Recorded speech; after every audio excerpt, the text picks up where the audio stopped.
এটা তো কারোর বাপের সম্পত্তি নয়, কেউ তো এটা দেয়নি। খারাপ অবস্থার মধ্যে করে দেয়, আরও খারাপ অবস্থার মধ্যে যাবে। কিন্তু বলে দিলাম, সংখ্যালঘু মুসলিম মানুষ যারা উপরালোর উপরে বিশ্বাস করে, যাদের ঈমান আছে, যারা মনে করে আমাদের একটাই ধর্মগ্রন্থ কোরআন, একই উপাসক আল্লাহ তাআলা, একই নবী, সবই একই, তাদের উচিত তাদের পার্টিও একটা হওয়া উচিত।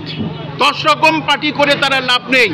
আজকের যদি পশ্চিমবঙ্গের সমস্ত মানুষ যারা মুসলিম সম্প্রদায়ের মানুষ, তারা যদি সবাই একযোগে এক হয়, তাহলে পশ্চিমবঙ্গে 98টা কনস্টিটিউয়েন্সি পুরো সংখ্যালঘুদের দখলে আসবে।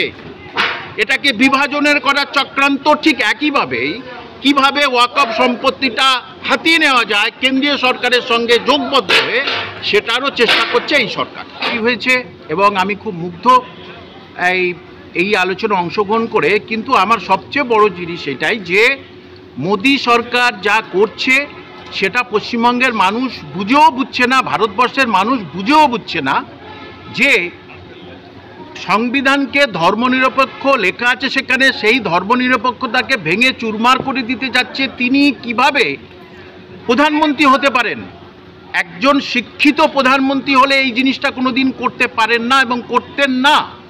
এবং আরেকটা কথা বলছি, এখানে আমাদের মাননীয় মমতা ব্যানার্জি, তিনি যে এদের সঙ্গে আছে কি নেই সেই নিয়ে সন্দেহ আছে। কারণ প্রথম সারা ভারতবর্ষের সংখ্যালঘুদের জন্যে যে বিল হয়েছিল, সংখ্যালঘুদের জন্য যে মৌলানা আজাদ যে একটা সবাইকে যে একটা স্কলারশিপ দিত, সেই স্কলারশিপ বন্ধ করে দিয়েছে কেন্দ্রীয় সরকার। প্রতিবাদ করেনি মাননীয় মমতা ব্যানার্জি। আবার মধ্যপ্রদেশ, উত্তরাখণ্ড থেকে আর সেট পরীক্ষায়, কলেজ সার্ভিস কমিশন পরীক্ষায় উর্দু এবং আরবি তুলে দেওয়া হয়েছে। মাননীয় মমতাদি একদিনও প্রতিবাদ করেছে? কেউ কোনো প্রতিবাদ করেনি। তাহলে সেই রাজ্যে আরবি এবং উর্দু নিয়ে আর কেউ পড়তে পারবে না। সুতরাং মাননীয় মোদিজি, আপনার সময় শেষ হয়ে এসেছে, আর বেশি দিন নেই। কারণ মানুষকে এইভাবে ভাঙতা দিয়ে, এইভাবে করে কোনোদিন একটা দেশের প্রধানমন্ত্রী, তিনি তার উচিত শুধু একটা ধর্মের মানুষের উন্নয়ন করলাম মানে আমার দেশ উন্নয়ন হয়ে গেল, একেবারেই না। সমস্ত ধর্মের মানুষের যখন আমরা উন্নয়ন করব, তখন বুঝতে পারবো যে ভারতবর্ষের উন্নয়ন হয়েছে। যেমন আপনার পাড়ায় হিন্দু আছে, মুসলিম আছে, খ্রিস্টান আছে, শিখ আছে। শুধু যদি একটা সম্প্রদায়কে আমি উন্নয়ন করি, তাহলে কিন্তু পাড়ার উন্নতি হয় না। সমস্ত ধর্মাবলী মানুষের উন্নয়ন করতে হবে। সুতরাং এই যে ধর্মীয় জিগির তুলে বিবাদের রাজনীতি তুলে ভারতবর্ষকে কোনোদিন কিছু করতে পারবে না, বরঞ্চ বিশ্বের দরবারে আরও বেশি কলঙ্কিত হচ্ছে মোদী সরকার। কারণ সব দিক থেকে পিছিয়ে আছে, সেটা বিশ্ব ওয়ার্ল্ড ব্যাংকের রিপোর্ট থেকে পরিষ্কার করে বলে দেয়া আছে। চাকরি নাই বলেছে, বছরে 2 কোটি চাকরি। কোথায় 2 কোটি চাকরি? কোনো 2 কোটি চাকরি নেই। তাহলে এই জিনিসগুলো মানুষের মনের ভিতরে বেশি করে তুলে দেওয়া উচিত। ওয়াকফটা দিয়েছে, ওয়াকফ নিয়ে গোলমাল শুরু করে শুধু একটাই কারণে, যাতে পরবর্তী ইলেকশনে হিন্দু ভোটে আমি জিতে যেতে পারি, ব্যাস। যারা মমতাদিকে ভোট দিচ্ছেন, যারা এই সরকারকে, তৃণমূল সরকারকে ভোট দিচ্ছেন, তাদের কাছে এই জবাবটা বেশি করে চাওয়া উচিত। যারা এখানকার জনপ্রতিনিধি, তারা কেন চুপ হয়ে আছে? কারণ তারা মেরুদণ্ডহীন। কারণ তারা যদি প্রতিবাদ করে, মমতা ব্যানার্জির বিরুদ্ধে প্রতিবাদ করে যে কেন মুসলিমদের এই ওয়াকফ সম্পত্তি, মুসলিমদের আমি বলছি না, ওয়াকফ সম্পত্তি কেন সঠিকভাবে ব্যবহার করা হবে না, কেন সেটা দখল করে নেবে, সেজন্য প্রতিবাদ করা উচিত। যারা বিধানসভায় যায়, তৃণমূল কংগ্রেসের এখানকার প্রতিনিধি, তাদের আগে প্রতিবাদ করা উচিত। মানুষের উচিত ভোট দেওয়ার আগে আর 10 বার ভাবা যে পরবর্তীতে এদের ভোট দেবো কি। তারা না প্রতিবাদ করলে, বিধানসভায় না আওয়াজ তুললে, আমরা সাধারণ মানুষ আওয়াজ তুলে কিছু করতে পারবো না। ওয়াকফ সম্পত্তি নিয়ে আপনি চাঁদনিতে যাবেন, চাঁদনি, কলকাতার চাঁদনিতে যেখানে ওয়াকফ বোর্ডের হেড অফিস, সেই চাঁদনিতে গিয়ে একবার দয়া করে ছবিটা তুলবেন, দেখবেন ওয়াকফ বোর্ড পশ্চিমবঙ্গ সরকার দুমড়ে মুচড়ে আছে। মানে কতদিন যে তার যত্ন নেই। তাহলে সেইটা থেকে আপনি বুঝুন, সাইনবোর্ড দেখে আপনি বুঝুন সেখানে কি হচ্ছে। এবং সারা ভারতবর্ষের সমস্ত পোস্টে পরিবর্তন হচ্ছে, মানে এ সেক্রেটারি ও প্রেসিডেন্ট 1 বছর 2 বছর পরে। কেবল এই ওয়াকআপ বোর্ডে যুগ যুগ ধরে সেই একটাই লোক, অদ্ভুত ব্যাপার। তাহলে এই সম্পত্তিতে প্রতিবাদ মমতা ব্যানার্জির করা উচিত। লোকসভায় গিয়ে লোক দেখানো কয়েকজনকে নিয়ে প্রেসের সামনে বলে কিছু হবে না। প্রতিবাদ করছে মমতাদি, প্রতিবাদ করছে, এখানকার এমএলএরা প্রতিবাদ করছে, প্রতিবাদ তো করছে না।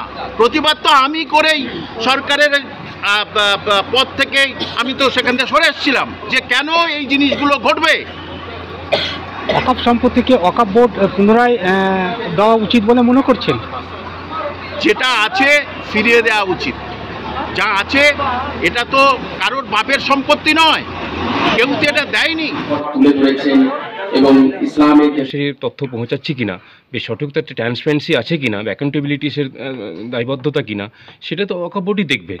বা যে সরকার কেন্দ্রে হোক বা রাজ্যে হোক, সে সরকারের অবশ্য দায়িত্বের মধ্যে পড়ে। এটা কোনোভাবে এটা নয়, যখন আমার সম্মানীয় অ্যাডভোকেট সে বলছিলেন, এটা নয় যে কোনোভাবে কারাপশনকে রুখতে গিয়ে তার বিকল্প একটা আইন বা তার মানে অ্যাক্ট নিয়ে এসে সেটাকে অন্য উদ্দেশ্য পরায়ণ করবো, সেটা কোনো দিনই নয়। সমাজের তা নিয়ে মানুষকে একটা সঠিক ধারণা দেওয়াটাই আমাদের উদ্দেশ্য। রাজ্য সরকার, কেন্দ্র সরকার, সেখানে আইনসভা, তারা সবকিছু নির্ধারণ করবে। আমরা যতই এখানে চিৎকার করি, আসল কাজটা কিন্তু ওখানে হবে।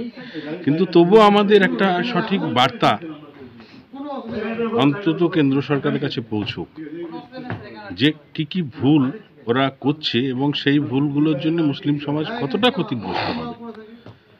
একটা ওয়াকফ মানে হচ্ছে মুসলিমদের দানকৃত নিজস্ব সম্পদ। সেটা মসজিদ হতে পারে, মাদ্রাসা হতে পারে, কবরস্থান হতে পারে, ইনস্টিটিউশন হতে পারে, প্রতিষ্ঠান। তো সেই সম্পদটা কোনো সরকারি সম্পদের সঙ্গে তো তুলনা করা যাবে না। সেই সম্পদটা পরিচালনা কে করবে? মুসলিম সমাজ। তার জন্য ওয়াকফ বোর্ড আছে, সেন্ট্রাল কাউন্সিল আছে, মতুয়ালিরা পরিচালনা করবে।